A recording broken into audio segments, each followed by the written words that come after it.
در حدود 30 کیلومتر دورتر از شهر خوست این روستای کوچک را در میابیم. روستایی که باشندگانش میگویند پس از حصارکشی‌ها در امتداد خط دیورند از سوی نظامیان پاکستانی در کنار بروز مشکلات دیگر بخشی از خانه‌هایی که مردم آن را متعلق به همین روستا می‌دانند نیز در آن سوی این سیم‌های خاردار در حصار گرفته شدند.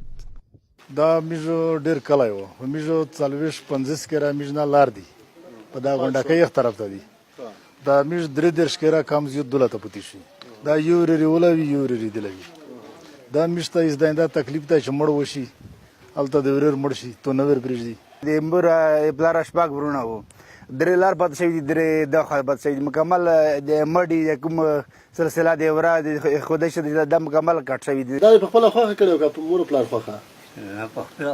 از کودکی تا جوانی عشق، ازدواج و پیری را در همین روستا تجربه کردند. شینکای 90 ساله دیگر توان حرف زدن را هم ندارد.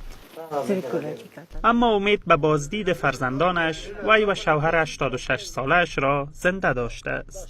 دو پسرشان در کشورهای عربی کار میکنند و یک پسر دیگرشان هم با خانواده 10 نفریش در آن سوی سیمهای خاردار مانده است.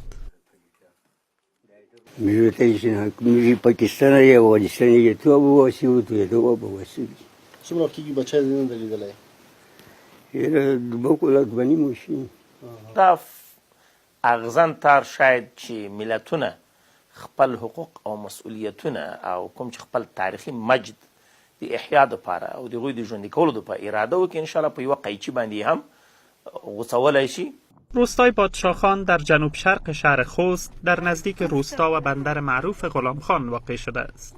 پیش از حصارکشی‌ها در امتداد خط دیورند، باشندگان این روستا با کارگیری از راه روستا و بندر غلامخان نیازهایشان را تامین می‌کردند. بخش‌های از اطراف روستای پادشاهخان و سیم‌های خاردار بستند و بخش‌های دیگر را هم راه‌های دشوارگذر. تنها راهی که می‌تواند این روستا و روستای غلامخان را به مرکز ولسوالی گربز وصل بسازد